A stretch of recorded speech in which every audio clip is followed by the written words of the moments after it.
Eu queria passar rapidinho para deixar um abraço para a Daiane. Ela deixou aqui nos comentários que queria um abraço especial. Então, Daiane, um abraço especial para você. E também queria deixar um abraço especial para Michele e toda a sua família, que também pediu, né? Com muito carinho que eu deixo um abraço para você, Michele, e para toda a sua família. Que Deus abençoe vocês todos, tá bom? Até a próxima. Agora fica com o vídeo. Olá, meus amados. É um prazer estar aqui com vocês mais uma vez para estudar essa lições para a vida cristã, né? Hoje estamos mais uma vez aqui com o nosso pastor Valdemir. E é uma alegria novamente poder estar aqui na semana passada, hoje de novo, né? Poder estar aqui e participar da lição. E eu queria aproveitar para convidar para o nosso congresso uma visita. Nós vamos ter um congresso que vai falar mente, o centro da batalha. Como vencer o pecado dentro da mente. Nós vamos ter a participação especial da doutora Célia Querubim, entre outros profissionais que vão estar lá. O pastor Clodon também vai estar lá. E é um momento áureo. Eu acho que vocês deveriam estar aproveitando a oportunidade. Então, faça suas inscrições. Nós vamos fazer um congresso pequeno, porque nós podemos receber lá cerca de 40 pessoas, né? Não mais que isso. Para mais que isso, eu teria que arrumar outro local. Então, na nossa casa, a gente vai receber mais ou menos 40 pessoas. Vamos montar de novo as 10 barracas de volta, né? Vamos receber lá. Mas vai ser um congresso bastante aconchegante, de muita lição, de muito aprendizado.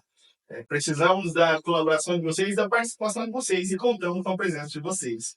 Estamos aqui hoje com uma nova integrante, né? A irmã Esther. Muito bom estar aqui e agradeço a oportunidade, né? E vamos aprender e estudar mais um pouco da Palavra de Deus. E mais uma vez com o nosso irmão Gabriel. Olá, irmãos. É uma honra estar aqui com vocês.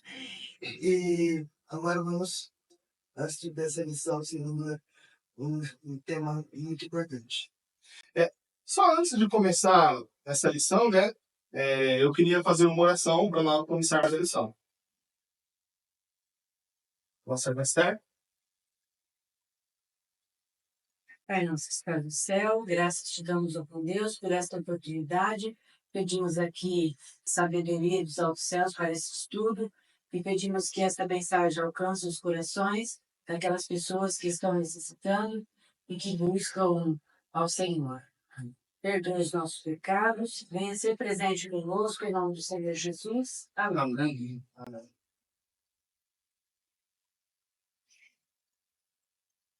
Então essa lição tem por título, a lição dessa semana tem por título Cura do Filho Mudo, né? Então nós vamos ver um milagre de Jesus aqui, a cura, Jesus expulsando um demônio, né? De um pai que estava muito aflito. E só para contextualizar, né? Porque antes de começar a lição e falar do assunto principal, eu gosto sempre de contextualizar um pouco, né? Antes de Jesus chegar aqui até esse fatídico momento, ele estava no Monte da Transfiguração, né, Gabriel? Todos, imagino, conhecem essa passagem, mas Jesus vai ao Monte da Transfiguração, chamado, né, Monte da Transfiguração, com Pedro, Tiago e João, os 3 discípulos mais chegados a ele, e lá ele faz uma revelação aos discípulos. Ele clama ao Pai que mostrasse, a permitisse aos discípulos verem sua forma divina, e então sua oração é atendida, a glória do Pai desce desde a cidade santa até a terra, e a glória de Cristo emana seu corpo humano até se encontrar com a divindade, com a glória do Pai na altura, né? E logo depois, Moisés e Elias descem, confortam Jesus, acerca do seu trabalho, e depois disso eles descem, né, o monte, e é como vai se ambientar essa lição agora, né? Depois que eles descem do monte, eles se deparam, não vão conectado, com essa situação dos discípulos lidando com um jovem demoniado, seu pai, desesperado pelo filho. O verso áureo vem dizendo assim: Mestre, disse, trouxe-te o meu filho, que tem um espírito mudo, e este, onde quer que o apanha, despedaça-o. E eu disse aos teus discípulos que o expulsasse, e não puderam. Aqui é uma experiência, assim, também dá para tirar muitas lições, né? Mas é uma experiência um dos discípulos. Eles já tinham sido encaminhados quando foram 70 para fazer milagres, eles expulsaram demônios, fizeram vários milagres, eles voltaram até eufóricos dessa experiência, desse trabalho missionário, mas agora chegou para eles um problema que eles não conseguiram resolver. Então, assim, a lição que a gente já tira já de imediato, né, é que mesmo os discípulos ali, mesmo nós, muitas vezes a gente pela graça de Deus, consegue solucionar muitos problemas, consegue fazer muitos trabalhos, mas de vez em quando ele se depara com um problema que as nossas mãos não alcançam, que a gente não consegue resolver. Né? Então os discípulos ali tentaram expulsar esse demônio, o demônio debochou deles, né? Debochou deles, riu deles, e nós também como cristãos, às vezes encontramos problemas que a gente, por nós mesmos, a gente não consegue resolver, né? E aí a gente tem a sensação dos discípulos, né? Puxa, como ando fraca a minha fé. Mas a gente vai ver que não era essa a questão.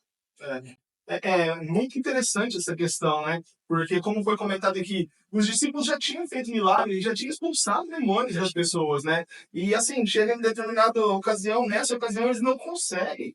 E a gente vai ver mais para frente Jesus falar que esse tipo de demônio que estava ali, né? Nessa possessão, é só com oração e com jejum. Então é necessário usar mais uma ferramenta da fé, que é o jejum. E nós, muitas vezes, temos problemas que a gente ora a Deus e Deus responde e soluciona o problema. Mas existem problemas, como Elias foram 7 vezes, e existem problemas que tem que jejuar como Esther.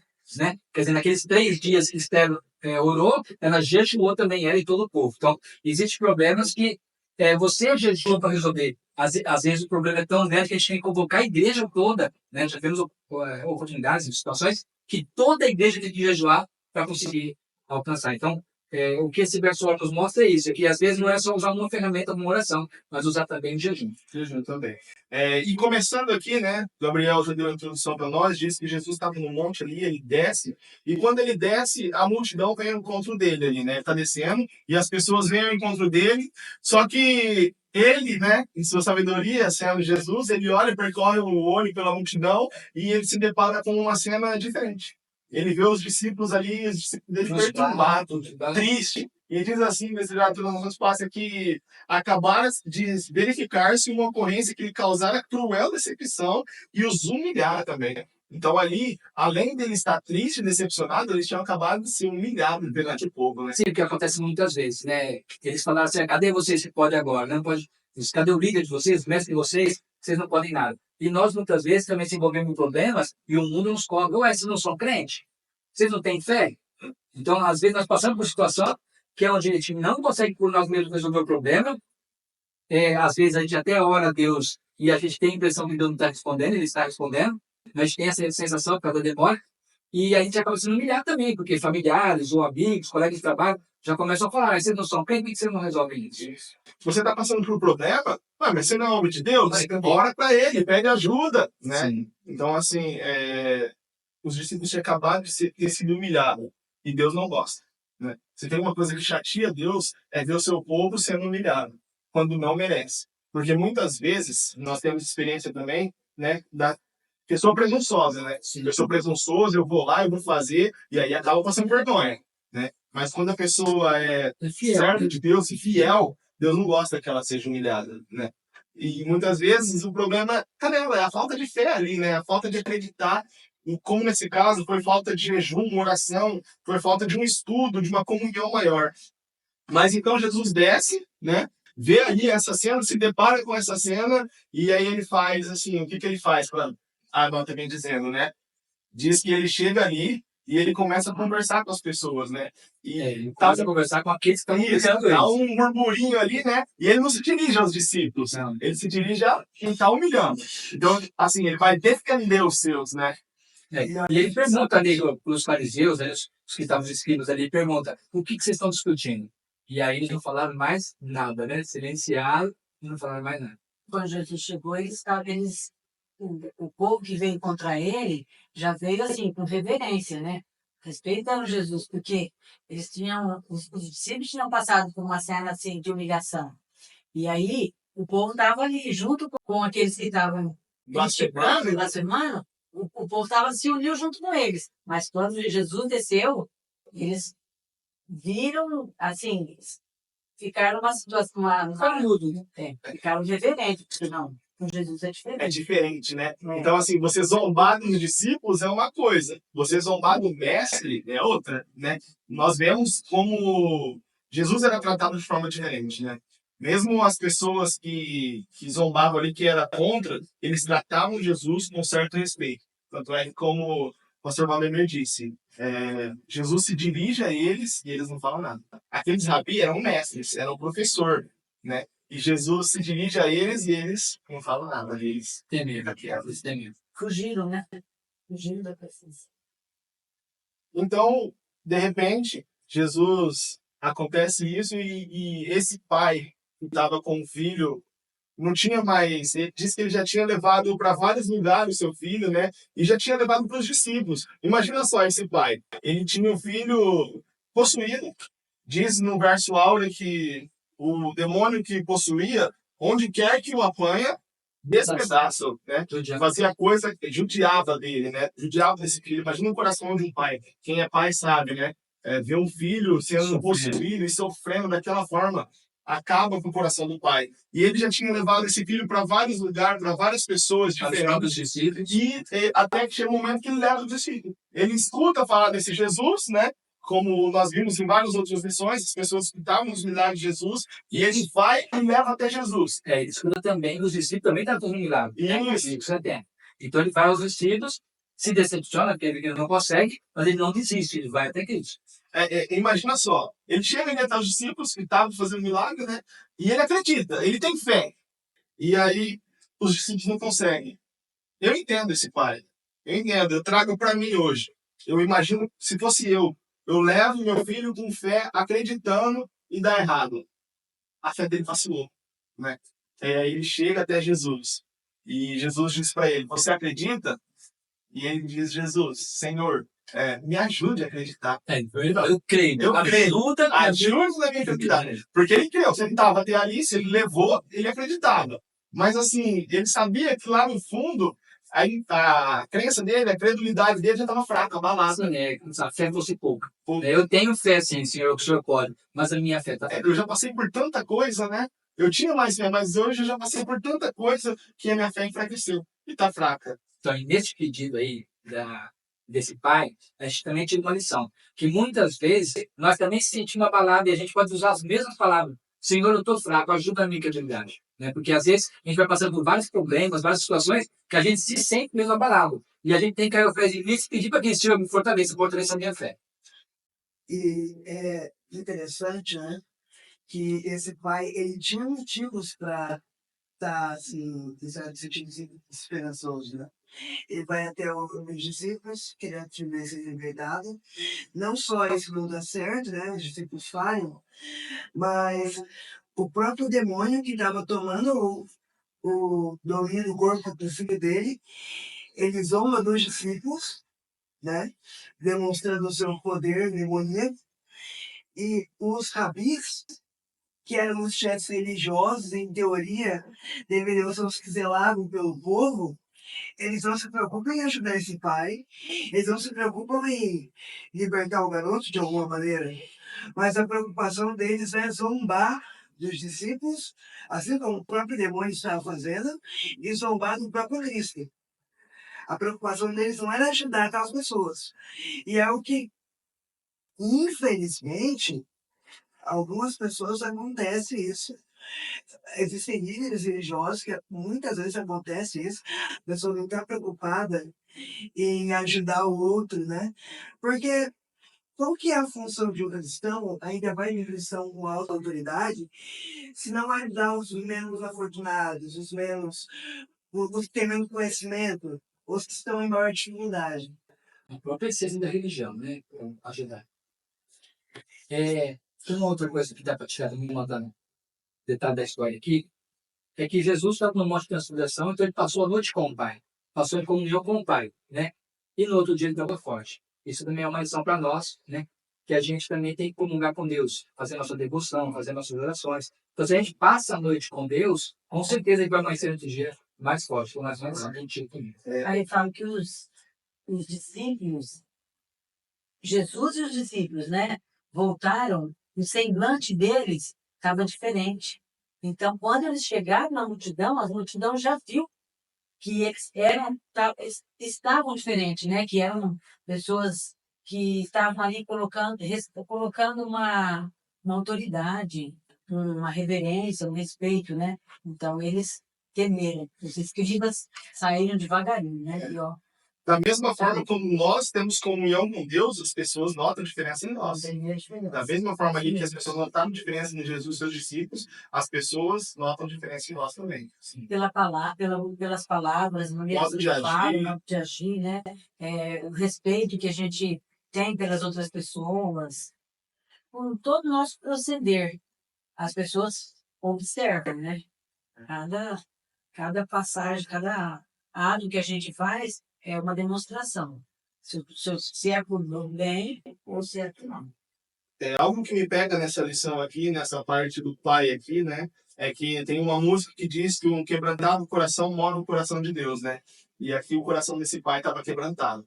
Então, quando nós chegamos a Jesus com o coração quebrantado, contrito dessa forma, move o coração de Deus, né? Tanto é que Jesus ali, o menino é levado até ele, e ele poderia ter falado assim, não, não vou curar, mas é que dessa forma, como o pai chegou aflito, né? Coração quebrantado, não tinha como Jesus lançar fora, porque ele diz: aqueles que vinham a mim, de forma alguma os lançarei fora. E esse menino é levado até Jesus, e ali o demônio que o possuía começa a demonstrar o poder, né? Diz que o menino se lança por terra com convulsões de agonia. Ali estava no chão, a revolver-se e espumar, soltando guinchos que não pareciam humanos.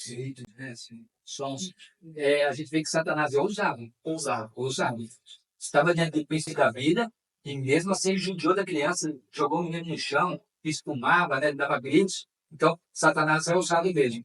E a gente não pode se impressionar com aquilo que Satanás fala. A gente tem que confiar no poder de Deus. Aquilo que Satanás faz, a gente não pode... As pessoas se impressionaram. As pessoas que estavam em volta se impressionaram de ver aquilo. O próprio pai ficou em extrema angústia, mas Cristo... na verdade, o que Cristo fez em perguntar para o pai ali foi justamente para dar tempo que a multidão visse, né? E depois pudesse testemunhar agora. E é interessante que há há três tipos de multidão. A multidão de pessoas estavam ali, a multidão de anjos que estavam ali e a multidão de demônios que estavam ali. Porque não tinha só demônio dentro do corpo daquele garoto, mas tinha um demônio em volta, assim como tinha anjos em volta, presenciando aquele conflito entre o céu representado por Jesus e as forças satánicas sendo representadas pelo demônio que estava dentro do garoto. Né? E é interessante que, como o pastor comentou, Jesus ele dá tempo para que essas manifestações pudessem acontecer, para que todos ali pudessem presenciar o poder de Deus para libertar aquele garoto. Né? Interessante que ele fala que os anjos de Deus e os anjos maus, eles se comprimiam um com o outro. Então tinha muito, né? Tinha muito, porque se comprimiam um e os outros para poder ver a manifestação, o que Jesus ia Da fazer. história, o que aconteceu. O que me mostra para mim nessa experiência aqui, pelo menos do meu ponto de vista, é que Satanás quer mostrar ali para Jesus que eu sou o dono, eu sou o príncipe desse mundo. E eu faço com esses seres humanos aqui que você tanto ama o que eu quero. Eu jogo eles no chão, eu faço eles me encher de dor, eu faço eles se resolver, né? E Jesus permitiu que isso acontecesse. Mas ele vai mostrar que, por mais que Satanás fosse o príncipe desse mundo, Jesus era Deus. Por mais que Satanás achasse que ele tinha todo o poder, ele tinha todo o poder até certo ponto. Até onde Deus permitia. Porque a partir do momento que aquele pai foi com o coração contrito e pediu a ajuda de Jesus, Jesus mostrou ali para Satanás que ele era Deus. E curou o menino. Nós vemos que ele expulsou o demônio daquele menino. Mas antes disso, tem uma parte interessante também da história. Que uma parte que o pai disse, né? Que Jesus vem pergunta para ele, né? Quanto tempo seu filho sofre disso? E aí ele responde, né? A multidão olhava, vou ler um pedacinho das das Nações. A multidão olhava sustentando a respiração, o pai numa angústia de esperança e temor. Jesus perguntou, quanto tempo há que ele sucede isso? O pai contou a história de longos anos de sofrimento e depois, como se não pudesse mais suportar, exclamou. E aqui é a parte interessante. Ele já tinha conversado com Jesus, Jesus já tinha dito, se tu crer, né, e ele me ajuda na minha incredulidade, ele diz, se tu podes fazer alguma coisa, tem compaixão de nós, ajuda-nos. Mais uma vez, se tu podes. Manifestando um conflito da realidade, né?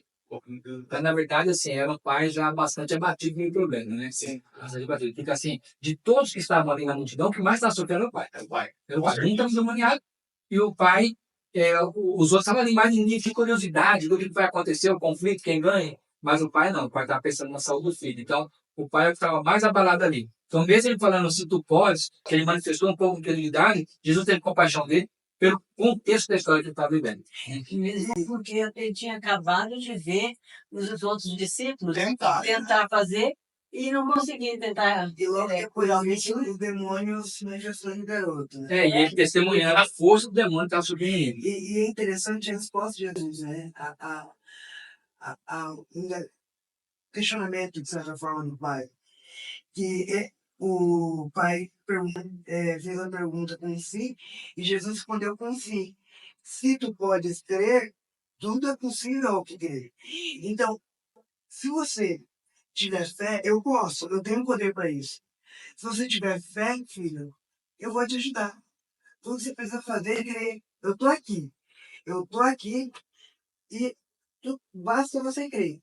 Eu vou te ajudar. E já tô aqui. Imagina só, você tá com uma doença, né? E você vai num médico. E o médico te receita um remédio. Você toma aquele remédio e não cura. Aí você vai no outro médico. O médico te receita outra coisa, você toma e não cura. E você vai em um após o outro, em um após o outro, em um após o outro. Chega um momento que você tá no 10º médico, que o médico fala, toma isso. Mas você vai Recebendo tomar... o diagnóstico, não vai ser nada. Isso, dessa forma. Chega no 10º médico, o médico fala, toma isso. Você vai assim, mas vai dar certo mesmo? Eu já tomei 9, esse 10º vai dar certo mesmo? Sim. Então, assim, é compreensível a situação. dúvida desse pai, né? É claro que Jesus, ele mostra para ele, né? E dá um puxão de orelha, como a gente diz, com amor, porque Jesus sabia repreender ele.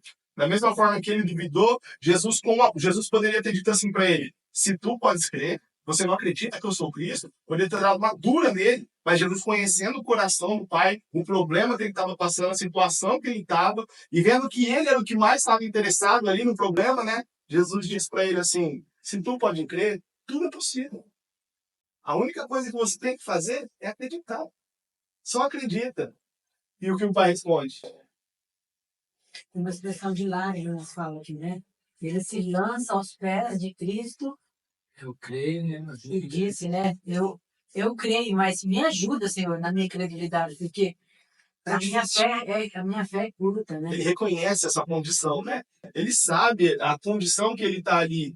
Ele sabe que lá pro fundo do seu âmago ele acredita. Mas assim, ele já estava sem esperança. Na verdade, ele cria, porque se não cresce, ele não estava lá. Ele não teria ido, né? Então, mas a minha fé é curta, eu não acredito, eu acredito, mas, Tá difícil. mas é difícil acreditar que um milagre, uma coisa tão difícil dessa vai ser curada, né? E o que mostra para nós, trazendo para o nosso dias hoje, é uma questão bonita, é que quase todas as pessoas que são curadas por Jesus ou que querem um milagre de Jesus, a maioria deles diz que eles se lançam aos pés de Jesus. É o que nós devemos fazer. É nos lançar ao pé de Jesus, né? Reconhecer que Ele é soberano, reconhecer que Ele é nosso Deus e que nós somos totalmente dependentes dele. Nos submeter à vontade de Deus, né? E assim, esse pai tinha medo também de manifestar presunção. Ele sabia que estava fraco e ele confessa sua fraqueza, né? Porque nós, acho que pode resumir essa lição, né? É que nós, muitas vezes, vamos ter que enfrentar problemas que só a oração, né, com a nossa fé, não vai resolver. Nós precisamos recorrer ao jejum. E há outras ferramentas que Deus nos dá também, né? Seguir suas orientações, assim. Então, assim, o jejum tem muita força. A gente vê várias vezes na Bíblia exemplos de jejum, momentos difíceis que o povo de Israel passou, o povo de Deus passou. Então, o jejum tem muita força e nós, muitas vezes, vamos enfrentar problemas que nós vamos ter que jejuar e orar várias vezes para conseguir alcançar aquilo que a gente pretende alcançar ou conseguir vencer aquela dificuldade. E uma outra lição que a gente tira é que foi que Jesus passou a noite com Deus, né? Um monte de civilização ali. Então, Jesus passou a noite em comunhão com Deus e no outro dia enfrentou o problema com a tranquilidade. E a Bíblia fala que nós vamos fazer obras maiores que a de Cristo.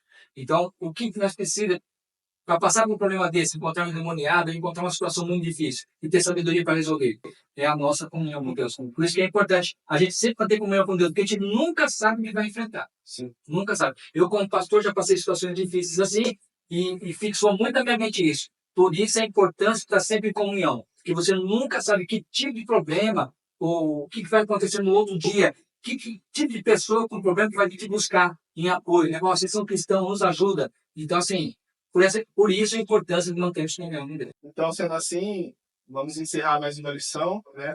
Uma lição maravilhosa. Que vocês que assistiram esse vídeo até aqui possam ser abençoados por Deus e que possam assistir nossos próximos vídeos e ajudar no nosso trabalho, curtindo, compartilhando e comentando também. Espero todos vocês. Até a próxima Lições para a Vida Cristã. Até.